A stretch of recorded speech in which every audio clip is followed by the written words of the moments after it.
Bom dia, irmãos. Que a graça e a paz de Jesus esteja sobre nós. Vamos lá, abra sua Bíblia, por favor, em Lucas capítulo 15. Fiquei pensando hoje, Dia dos Pais, o que trataríamos, conversaríamos, e me lembrei desse texto de Lucas capítulo 15. Nessa sessão de Lucas capítulo 15, conta para nós parábolas sobre a alegria da restauração. Se você olhar, começa o Lucas 15 da ovelha perdida, você tem a dracma perdida. Em todos esses finais de parábolas, tem lá, se alegraram porque estava perdido e foi achado. E aí Lucas capítulo 15, a partir do verso 11, conta para nós a história conhecidíssima de crentes, não crentes, que é a parábola do filho pródigo. E eu quero tomá-la, a parábola do filho pródigo, pensando hoje na figura paterna. E a minha ideia é a gente buscar características desse pai que é dado a nós também e que nós precisamos perseguir. Lucas capítulo 15 conta assim a parábola.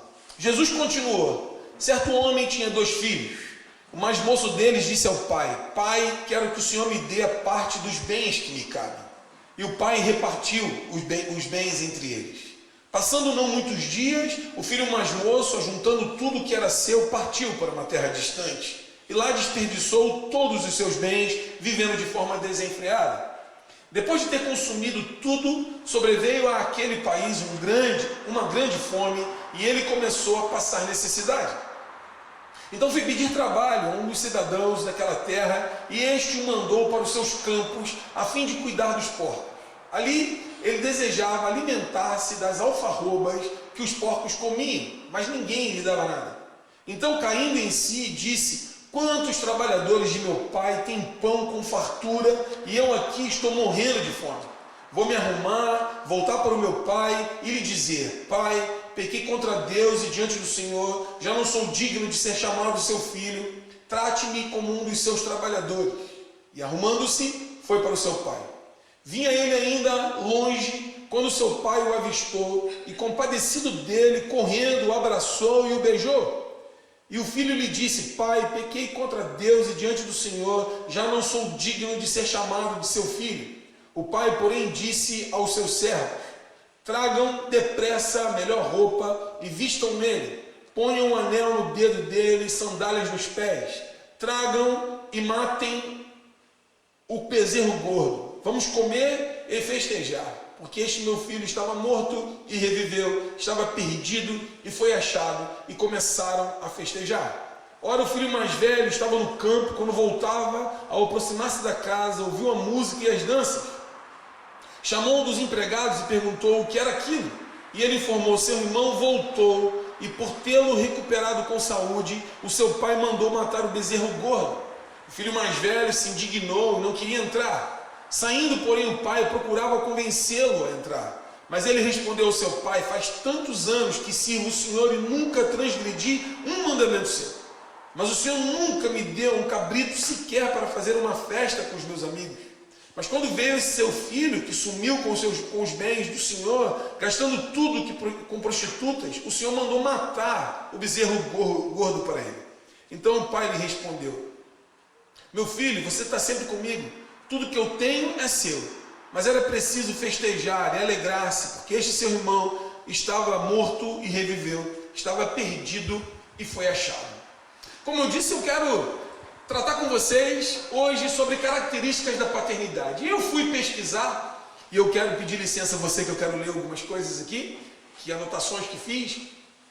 Fui pesquisar sobre distúrbios que existem em meninos e meninas, em homens e mulheres, pela ausência da paternidade, e também alguns artigos que tratam sobre isso, e pesquisas que falam sobre esse problema da ausência da paternidade ou da falta da paternidade. E algumas coisas dizem assim, que a ausência da paternidade pode causar uma série de problemas emocionais, comportamentais e de desenvolvimento. Baixa autoestima, dificuldades de aprendizagem e relacionamento, além de questões de saúde mental como depressão e ansiedade.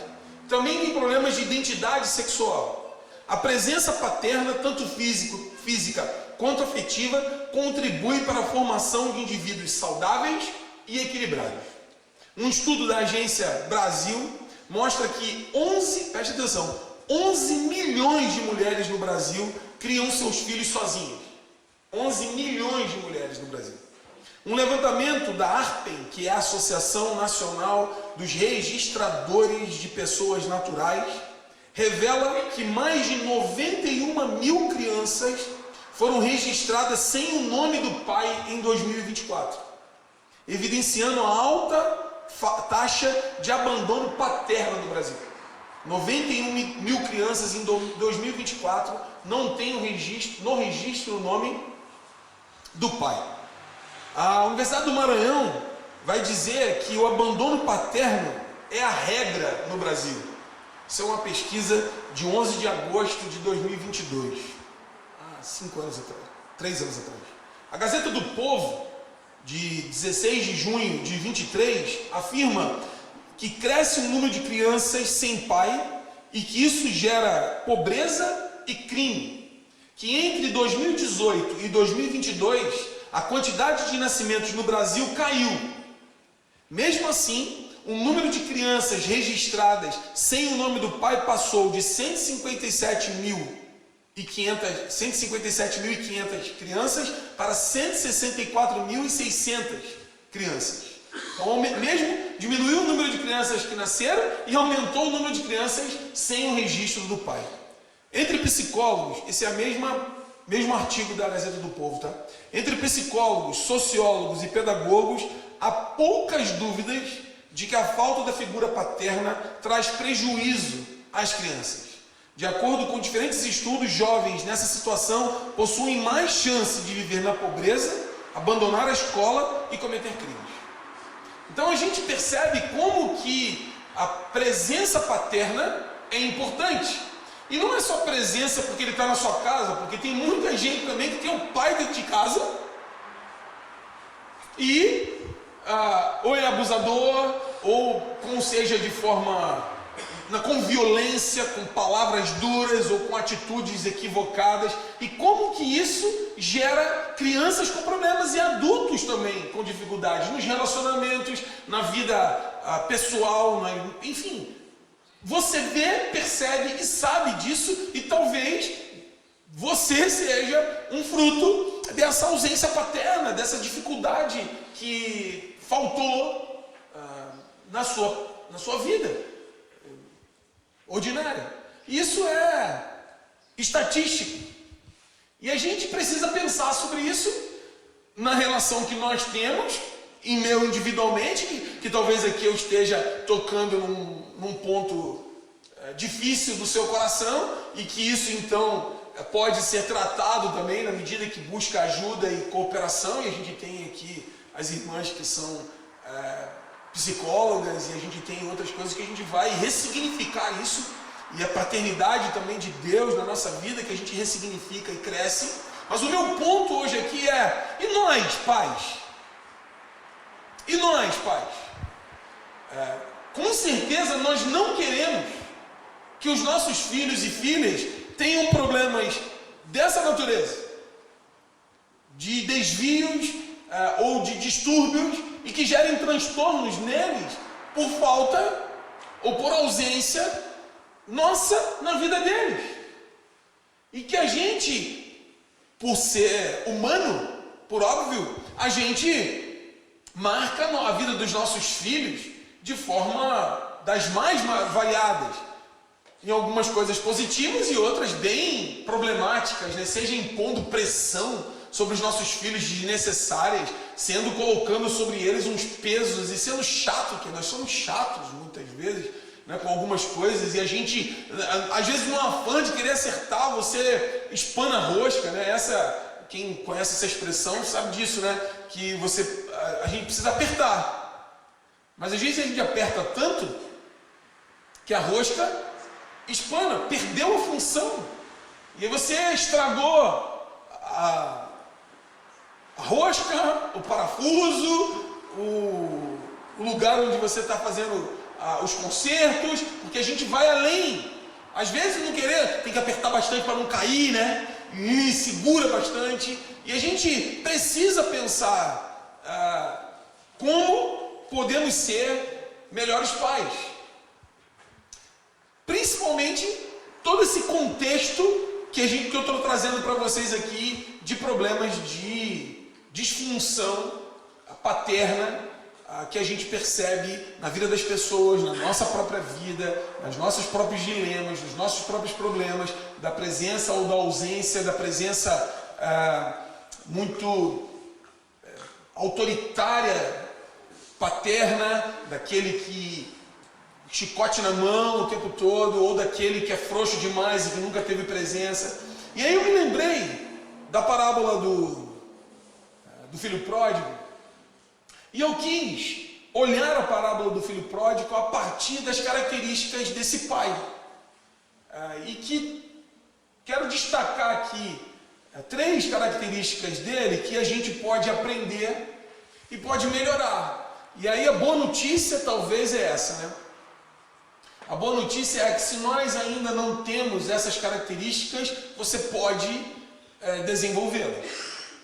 Nós não necessariamente precisamos viver presos àqueles erros que cometemos, ou por aquela situação eu não tive pai e portanto não sei ser pai. O meu pai entra nessa estatística aqui de alguém que não teve registro paterno na identidade. Ele só tinha o nome da mãe dele. Foi criado em um colégio interno por um bom tempo. E ele sempre disse isso, que um dos maiores medos da vida dele era ser pai, porque ele não teve referência paterna. E tinha medo de como seria isso. Mas ele conseguiu ressignificar esse lugar e conseguiu, com todo o esforço e até hoje ainda trabalha nesse sentido de continuar a relação paterna. Portanto, como ele, eu e você podemos também entender e melhorar as nossas relações paternas. E aí hoje o papo que eu quero ter é conosco, pais, mas também você, mãe, abra os seus ouvidos, porque essas características também cabem à figura materna, ok? Então a primeira característica que eu percebi nesse pai é aqui no verso 11, quando a parábola começa dizendo assim: certo homem tinha 2 filhos, o mais moço deles disse ao pai: pai, quero que o senhor me dê a parte dos bens que me cabem. E o pai repartiu os bens entre eles. A primeira coisa que eu pensei nesse pai aqui, eu fiquei tentando entender essa questão aqui, até porque o cara foi embora, né? E você podia pensar assim, que é um pai muito liberal, saiu dando tudo e tal. Mas eu fiquei pensando que uma característica desse pai aqui é que ele investe no filho. E às vezes a gente não investe nos nossos filhos porque a gente tem medo com o que ele vai fazer com o nosso investimento. Eu invisto, olha, você vai, o que esse cara fez com o dinheiro que o pai deu? Torrou. O mais velho diz isso depois. Torrou tudo, gastou tudo. E às vezes, nós muitas vezes temos coisas para dar e nós não tomamos essa atitude de investir na vida dos nossos filhos, ensinando com medo do que aquilo que eles vão fazer. E aí eu quero também hoje trazer para nós essa ideia assim: aquilo que o seu filho faz com aquilo que você investiu não é responsabilidade sua e nem culpa sua. Se ele pegou todo o teu investimento e colocou no ralo. O que eu quero te chamar a atenção é: não deixe de investir. Não deixe de colocar sobre a vida dele investimentos, palavras, ações, atitudes, recursos que dê para ele condição dele se desenvolver e crescer. Até porque o outro também, que recebeu o mesmo investimento, o que fez?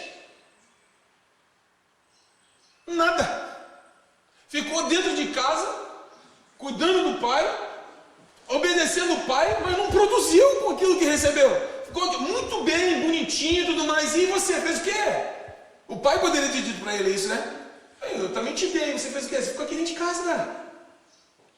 Guardou tudo. Você não evoluiu. Você andou em frente. Você lembra da parábola dos talentos?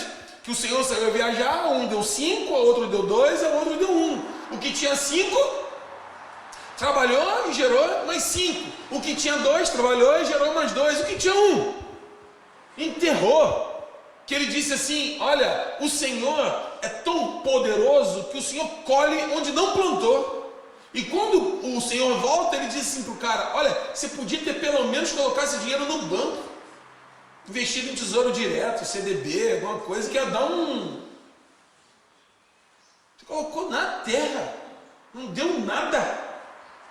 E aqui também tem isso, né? Você vê esse pai que investe, pode um que vai se dar mal, e o outro que fica quietinho. O que eu quero chamar para nós, pais aqui, para nossa figura paterna, eu não tenho responsabilidade sobre aquilo que acontecerá, mas eu não posso deixar de investir, de doar, de dar, de colocar na vida do outro responsabilidades, palavras de incentivo, de desenvolvimento de potencial, de colocar coisas minhas sobre ele ou sobre ela, de dar sobre ele para ela coisas das quais eu acredito e eu repasso isso. O que a gente faz muitas vezes é nos recolher, e é você que se vire, você que faça o que você tem que fazer, você já tem idade para isso, vá lá, resolva os teus problemas, eu crio, e a gente às vezes coloca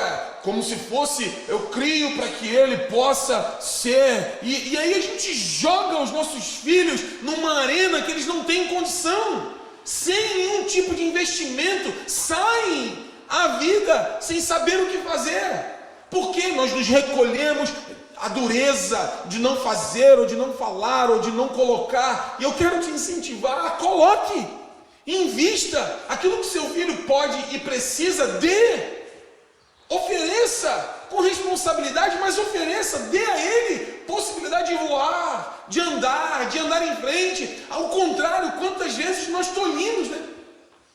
Colocamos e fechamos o dar nosso, o oferecer a gente ao outro, como você é possível, você é capaz, você consegue, e a gente deixa ele na vida sozinho e sem recursos, que é o que parece, talvez esse rapaz sairia também e viveria, e levaria o quê? Da vida, do pai. Interessante que quando ele fica ruim, de quem ele lembra?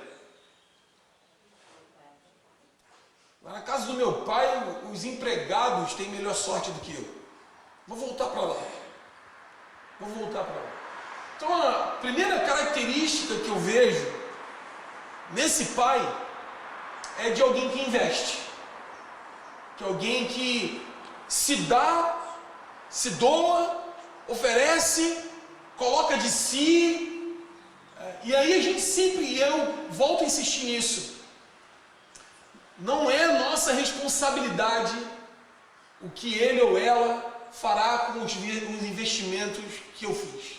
Mas certamente os mais importantes investimentos que esse pai fez ficou tão latente, presente no coração desse menino, que quando ele teve dificuldade, ele sabia para onde voltar. E sabia os princípios que regiam e que orientavam a vida dele. Então, nós pais e os futuros também, invista na vida do seu filho. Invista. Coloque no coração dele palavras de incentivo, dê para ele condição de que ele se desenvolva, cresça e prospere. Cabe a nós, e nós podemos fazer isso, não tem problema nenhum de eu investir e colocar na vida do meu filho para que ele possa se desenvolver. Segunda característica que eu quero chamar a atenção na vida desse pai aqui, está lá no verso 20.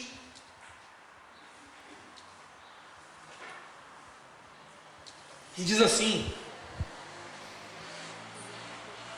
o rapaz diz no verso 18, vou me arrumar, voltar para o meu pai e dizer, pai, pequei contra Deus e diante do Senhor, já não sou digno de ser chamado seu filho, trate-me como um dos seus trabalhadores.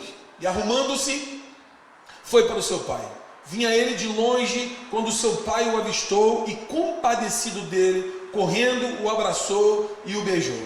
E aí uma segunda característica desse pai é: seja compassivo, tenha compaixão, porque coloque-se no lugar desse pai.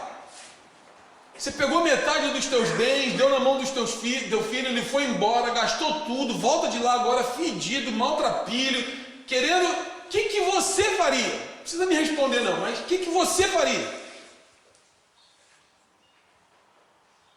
Aham, hein? Agora bebê, né? Nessa hora agora você quer aqui, né? Voltou, né? Voltou para casa do papai, aqui tá bom, né? E aí, gastou tudo, curtiu bastante? Tá bom, depois, quando ele chegar, depois a gente conversa. Vou ver qual é a tua, vou ver se eu tenho alguma coisa para te dar. Vou ver. Ou com raiva, né? Que não tem coisa pior do que aquela assim: eu te falei, eu te disse, eu sabia que você não ia dar em nada, eu sabia que você não ia prosperar, eu sabia, te conheço, cara, sabia que estava só olhando a hora que você ia voltar, que você ia chegar aqui de novo batendo pires para mim. Sai pra lá, cara. Olha, um homem barbado desse aqui vai querer comer da minha comida de novo? Tem que pagar. Vamos dizer que essa não é 99% dos pais. E esse compassivo foi de alguém que não foi rancoroso e sabia que só esse retorno do filho já era um processo de humilhação terrível. Então, esse coração de que se aproxima do outro e que o recebe, o texto fala que de longe esse pai percebeu, e a gente então precisa, e a ideia aqui de ser compassivo é sentir a dor do outro. Então, às vezes nossos filhos não retornam, não buscam ajuda, porque sabem que não encontrarão um coração compassivo. Ao contrário, encontrarão um coração rancoroso, um discurso mal intencionado, uma lição de moral, e aí às vezes ele carrega isso, não tem coragem de voltar para pedir conselho, para conversar, porque sabe que do outro lado vai encontrar um coração que vai... E aí eu quero te chamar, nós pais, nesse toque, porque muitas vezes fomos criados desse jeito também, com tapa na orelha, e com vara na mão, de ter um coração compassivo, de entender que existe já no coração dele um retorno, um desejo de volta, que está vindo buscar, que está vindo se encontrar, e cabe a mim o quê? Ter esse coração que olha de forma compassiva e abraça e cuida. Não é isso que o pai faz? O pai, ele abraça, ele cuida, ele coloca um anel no dedo, ele coloca roupa. O filho nem entendeu o outro, né? Nem entendeu nada, ficou enciumado, não entendeu nada. Talvez as pessoas iam dizer: que pai trouxa é esse, né? Olha aí, deu tudo pro cara, e o cara agora está voltando, e ele está recebendo, né? Se fosse meu filho, fosse o meu. Eu quero chamar nós, pais, que temos o coração às vezes tão endurecido da vida, e que a gente diz: se não aprender aqui, o mundo vai te ensinar, e a gente eu quero te chamar a atenção que o pai aqui recebe esse filho de forma compassiva, e aí eu não quero nem chegar ao extremo de que a gente fica dizendo que tem que passar a mão na cabeça de todo mundo, não é disso, é perceber a situação. Esse cara já está vindo dizendo: me perdoa, já não sou mais digno de ser chamado teu filho, me trata como um dos seus servos. Ele não tá querendo, parece que ele não está querendo muito mais nada não, ele só quer estar perto de novo. E eu quero chamar a atenção nisso. Às vezes a gente nem investiu, ou falou algumas coisas, ele fez, ou está agindo de forma que você não está curtindo, daquilo que você falou para ele, não está curtindo muito, mas quando ele se aproxima, o que ele encontra? Ele tem encontrado um coração que abre e está pronto, vem aqui conversar comigo e vamos começar de novo, ou está encontrando uma vara na mão, um de novo que não quer dar nada às coisas. Seja compassivo, e o texto apresenta isso para nós, pais. Sejamos compassivos. Olha para o outro, e a ideia da palavra é essa: sinta a dor do outro. Sinta a dor do outro. Lembre-se que os seus filhos e filhas não são seus inimigos. Não são. É gente sua, que a gente pode cuidar. Invista, seja compassivo. E uma terceira característica que o texto mostra nesse mesmo lugar, no verso 20, é que o texto fala assim, né? Vinha ele ainda longe, quando seu pai o avistou, compadecido dele, correndo, o abraçou e o beijou. É um pai que vai ao encontro, né? Ele está vindo, o filho vir e não fica. Vamos ver até onde ele vem. Vamos ver o que ele faz. Não é, né? Ou se esconde no canto, dentro de casa, para esse cara chegar ali e ficar gritando: pai, pai, onde você está, pai? Vem aqui. E deixa ele um pouquinho. Deixa ele chamar mais um pouco. Não! É um pai que vê o filho vindo, o que faz? Vai ao encontro dele. Se despe também no sentido de toda arrogância, de tudo aquilo que do lugar da certeza, e vai ao encontro e abraça e beija. Eu acho isso aqui impressionante, porque todos nós somos desses que fica assim, né? O cara falando e você, vou pensar. Ele vai ao encontro, abraça, beija, traz para próximo. E eu quero chamar a atenção nossa, dos pais, a nós pais. Eu sei que se você lembra quando seu filho era pequeno, se você tem filho pequeno, 4, 5 anos, 6 anos, a pedagogia ensina para nós o que quando você vai repreender o seu filho? De cima para baixo? Aquele homem, uma criança desse tamanhozinho, qualquer um é um gigante, né? Ou é você abaixar-se aos olhos dele e falar o que você pensa e dar orientação. Essa é a orientação: abaixar-se, olhar e de forma firme, o que for, você vai dar orientação para ele olhando nos teus olhos. Por que depois que ele cresce, a gente já para de olhar nos olhos e para chamar, para conversar? E é isso que, essa característica paterna do cara que vai ao encontro. Quem volta é o filho, né? É o filho que está voltando.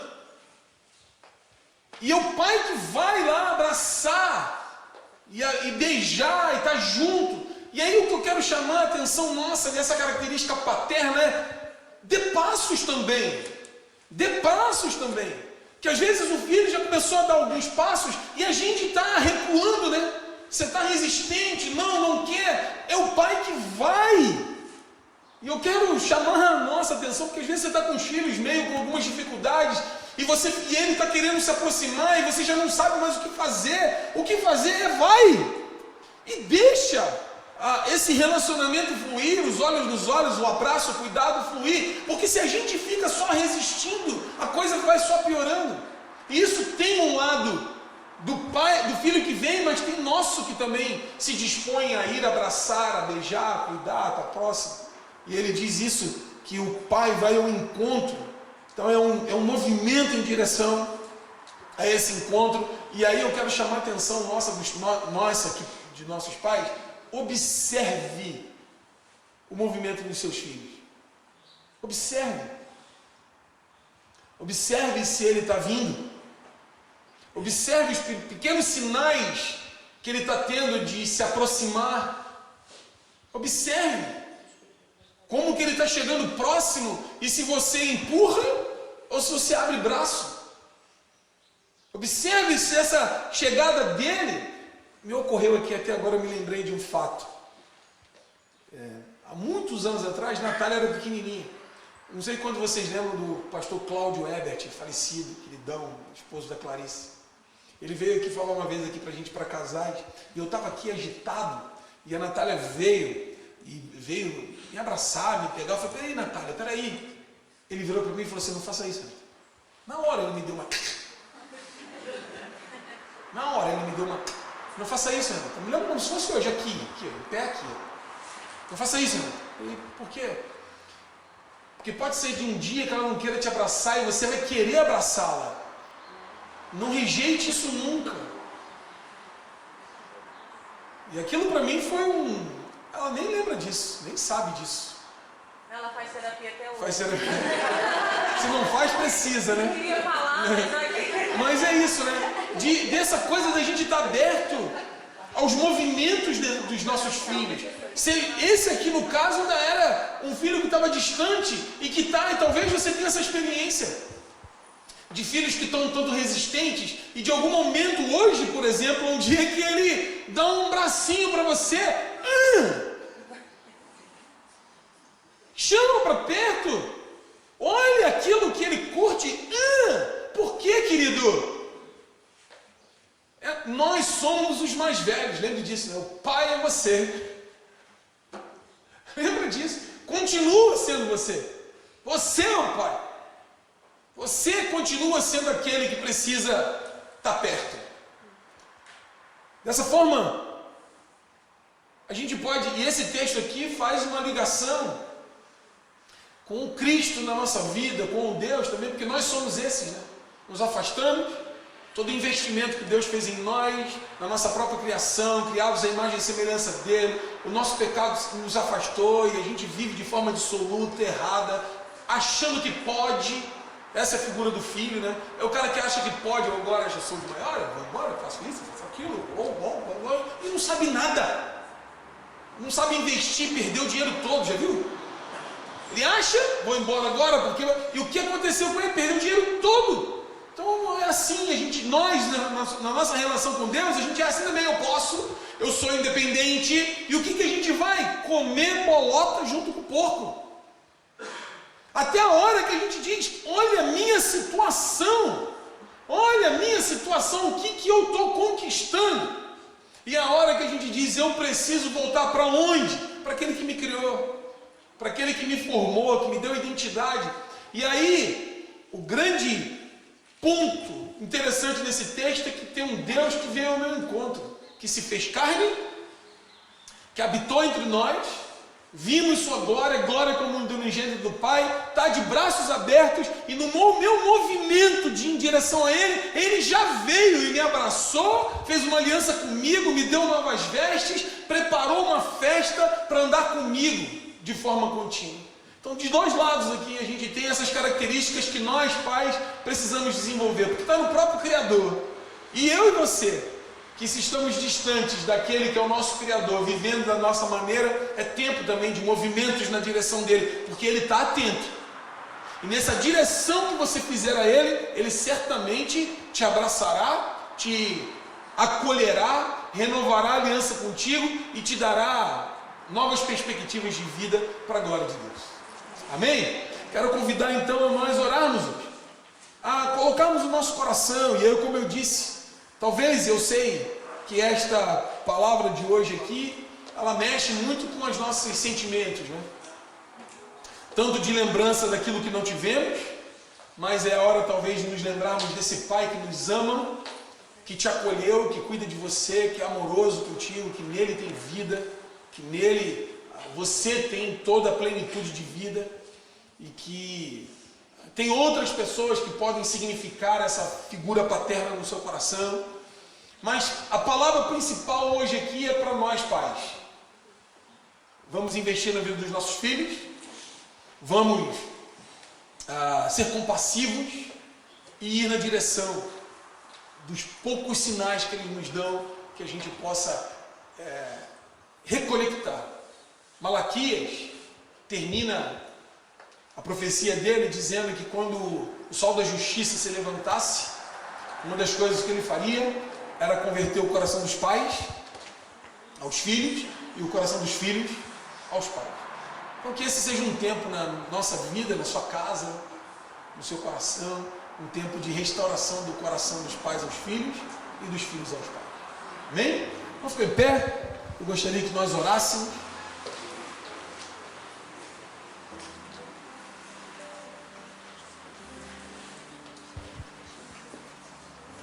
E aí a oração é essa: Senhor, me ajuda. E eu me coloco aqui como primeiro. Me ajuda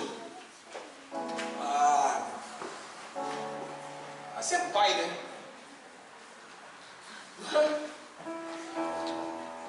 Teve uns dias atrás aí, conversando com a Natália, em alguns desentendimentos, e eu cheguei para ela, e ela deve lembrar disso. Eu falei para ela: Natália, nós precisamos aprender algumas coisas, porque eu nunca fui pai de gente que está se tornando adulto. Não sei como é que é isso. Não sei como é que lida com alguém da sua idade. Você nunca teve essa idade, com demandas também. Então a gente precisa ter paciência um com o outro e aprender essa nova dança. Em cada época da vida é uma dança, né? Da infância, na adolescência, na fase adulta, é uma dança. E que nem ele ou ela, nem eu sei. E a gente precisa se dispor a aprender, a dançar esse novo momento. Senão a gente vai fazer o quê? Esticando corda, ficando distante. E quem quer isso? Quem quer isso? Então é observar isso também, pais. Quem é seu filho? Que idade que ele está? Com emoções, liberdade, querendo namorar, namorando, profissão, trabalho, dinheiro, liberdade para sair. Como é que sai, como é que volta, como é que a gente não sabe. Nós não sabemos. E a gente precisa pedir graça de Deus para agir nessa direção. E errar nós erraremos, mas nós não temos o compromisso com o erro. Errar e justificar. Errei, perdoa. Vamos acertar? E melhorar. Eu acredito que o que fica marcado em nós e nos nossos filhos é esse momento da restauração, da reconciliação e de que ele erra, mas se acerta e anda em frente. Então eu quero te chamar, a gente orar por isso, pedindo que Deus nos ajude. E hoje também, se você precisa entregar seu coração ao Senhor Jesus, fazer alianças com Ele, se andou longe, é tempo de retorno. Só nele existe vida, só na casa do Pai existe salvação. Obrigado, Senhor. Obrigado pela tua bondade com a nossa vida. Obrigado, Senhor, porque tu tens nos guardado de forma graciosa. Obrigado porque o Senhor investe em nós. Obrigado porque o Senhor é compassivo, porque o Senhor nos ama e vai ao nosso encontro também. Obrigado porque o Senhor enviou Jesus para nos alcançar, glória ao teu nome, e nos fazer de novo conosco aliança. Bendito seja o teu nome. Ajuda a gente como pai, Senhor, eu oro por isso. Ajuda, Senhor, a cada um aqui a crescer nesse relacionamento. E que essa manhã seja uma manhã de conversão de corações, de pais a filhos, de filhos aos pais, de reconexão de coração, de mente, de propósito. Que o Espírito do Senhor opere, Senhor. Que também seja um tempo de se ressignificar na tua presença, sabendo que tu és o nosso Pai amoroso, bom Pai, que cuida de nós de forma constante. Nós assim te adoramos, em nome de Jesus. Amém, Senhor. Amém.